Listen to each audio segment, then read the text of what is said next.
Hello everyone. In this video we're going to be simplifying a radical expression. So we have the cube root of 50 plus 19 root 7 and we're going to simplify this expression. What does that mean? In other words, we're going to be denesting this. Now notice that the 7 is under two radicals, but at the end we're going to have only a single radical for each number. For example, let me give you an example from square roots. Suppose you had the square root of 5 plus 2 root 6. You could write it as square root of 3 plus square root of 2. Just think about why. And if you square both sides, you're going to realize that they're indeed equal, right? But there's a process to do this. And to be able to do that, you can kind of split the 3 and the 2 and write this as a perfect square, so on and so forth. But notice that both the 3 and the 2 are under a single radical. That's what I mean by denesting, okay? So how do we do this with cube roots though? The cube roots are more complicated. So in order to understand how this works, first of all, we're going to be looking at the conjugate of this expression because that's going to give us a good idea, right? But before we get into that, let's go ahead and actually approach this problem from a general perspective, okay? How do we simplify something like this in general, right? So we're going to assume that we can write this as a plus b root 7, where a and b are integers. Now with the first method, I'm not really going to worry about whether it's a plus b root 7 or something like a root 7 plus b, because it's not going to matter because of the plus sign, by the way. But if you add a minus sign, we're going to talk about what that happens. Now, of course, the next step would be cubing both sides, right? If you cube both sides, I meant cube, not square. We're going to get rid of the cube root, so this is going to be the answer. But on the right-hand side, let me cube that using the method that I always use. X cubed plus y cubed. If you cube this, let me write it as a cube first. Plus 3 times a times b root 7 times a plus b root 7. That's how I usually do it. You can also use the binomial theorem directly. But when you do that, on the right-hand side, you're going to get 50 plus 19 root 7. Awesome. Now we're going to go ahead and distribute this, but let's go ahead and simplify this first. If you cube b, you get b cubed. If you cube square root of 7, you get 7 root 7. Multiply by b cubed, we can basically write it as a cubed plus 7b cubed root 7. And then plus, let's go ahead and distribute this. We get 3a squared b root 7. Plus, if you multiply b root 7 by b root 7, you get 7b squared multiplied by 3a, you get 21ab squared, okay? 3 times 7 is just going to give you 21. And then on the right-hand side, you're just going to have 50 plus 19 root 7, okay? So the next thing is going to be putting this all together. We're going to go ahead and separate the rational part and the irrational part. So notice that these two can be put together, a cubed plus 21ab squared plus, now think about the coefficient of root 7. And by the way, this 3 actually belongs to b, so I should put it here. So it's not confused with the cube root. So the coefficient of square root of 7 is going to be 7b cubed plus 3a squared b, okay? Let's go ahead and multiply that by root 7, and we're going to set it equal to 50 plus 19 root 7, okay? Now, here's what we're going to do next. We have a rational part and an irrational part. So we're going to set the rational part to 50 and the irrational part to 19, just like complex numbers with a real part and an imaginary part. And of course, this channel is not about complex numbers because I have another channel called aplusbi, which is all about complex numbers. Go ahead and check it out and let me know what you think. I also have a shorts channel. So what this gives us is a system of equations, which is nice, right?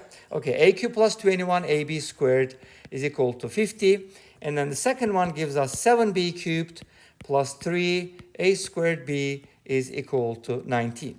So this is a cubic system, but guess what? This is a homogeneous system, so solving it is not going to be too hard. What we need to do is change the variable here. So I'm going to go ahead and say something like, okay, Let me think about this. Maybe I'm going to write a as bk. In other words, I'm assuming that a over b is a constant in this case. And if you plug in, you're going to know what I'm talking about. Replace a with bk. That gives you b cubed, k cubed. And then if you replace a with bk here, you're going to get 21 b cubed k or b kb cubed, it's up to you how you want to phrase it, equals 50. And then if you do the same thing here, you get 7b cubed plus 3a squared, which can be written as b squared k squared multiplied by b, and that's equal to 19. Now, one of the things that, and you can definitely write this as k squared b cubed, which is actually going to be super helpful. Now, notice that in both of these equations, we can factor out b cubed, right? So let's go ahead and do that. From the first equation, we get b cubed multiplied by k cubed plus 21k is equal to 50. And from the second equation, if you factor out b cubed, you get 7 plus 3k squared, and that's equal to 19. Now, what we're going to do next is we're actually going to divide these equations, and then b cubed is going to cancel out. And then guess what? This is going to give us a cubic equation in k. Let's go ahead and distribute that. This is going to give us 19k cubed plus 21 times 19 is actually 380 plus 19, which is 399. And I should have known that because 21 times 19 times 21 is actually 20 squared minus 1 from difference of two squares. If you think about it, this is like x minus 1. This is x plus 1. We get x squared minus 1 at the end. Okay. And that is equal to 50 times 7, which is 350 plus 150k squared. Let's put everything on the same side. And this is going to be a cubic that you need to solve because that's going to give you the value of k. And by finding the value of k, you can actually solve for a and b by way of substitution, right? But how do you find the value of k from here? K, what is k, by the way? K is equal to a over b. So by finding k, hopefully that's an integer or a rational number, we're going to be able to hopefully solve for a and b. So k is equal to a over b. If we can solve for k, then we're solving for a over b. Does that make sense? Okay.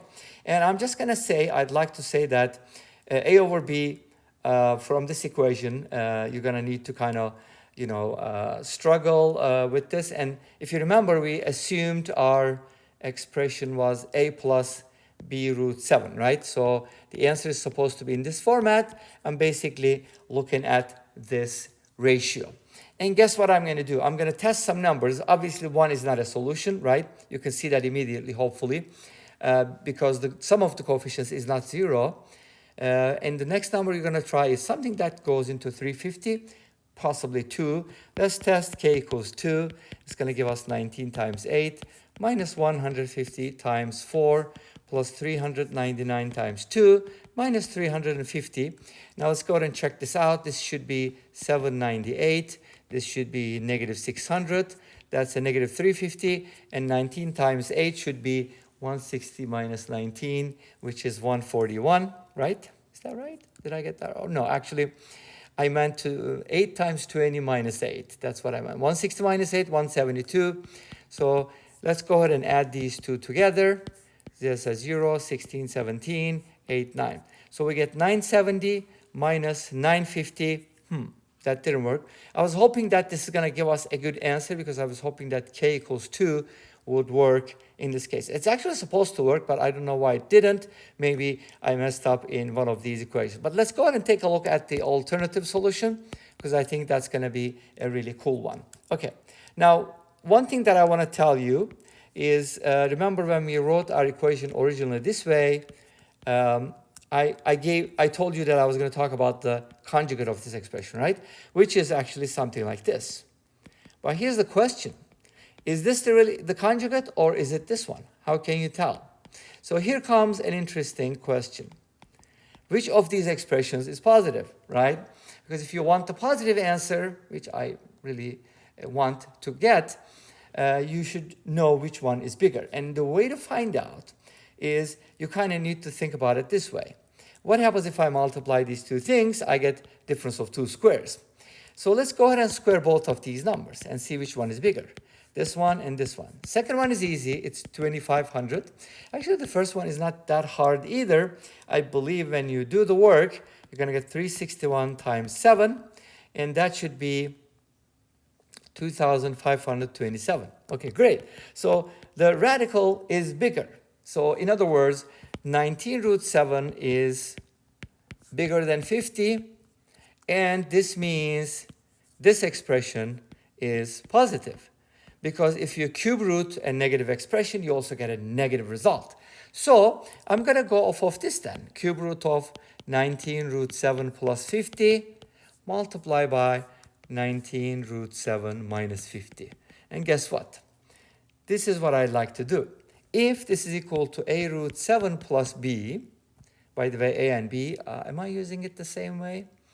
The same, okay, a plus b root 7. So it should be the other way around. So let's go ahead and stick with the same numbers. So hopefully we can verify them easily. B root 7 plus a. Now, if this is b root 7 plus a, then the other one, and it's easy to prove by the way, is going to be b root 7 minus a.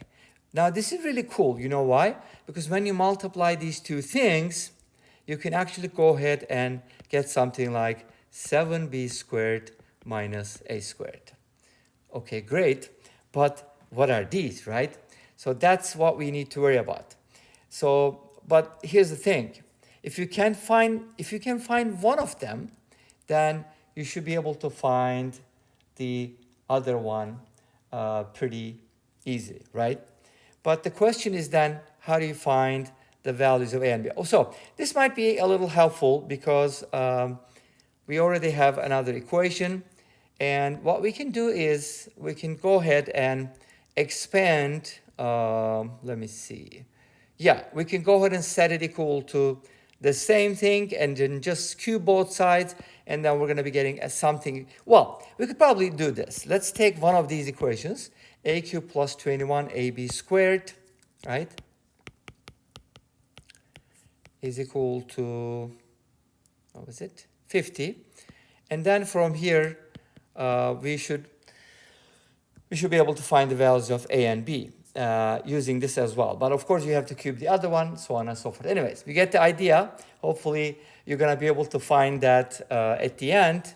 We said that, okay, we want our result to be a plus b root 7. And I'm going to give you the answer so that you can check your work.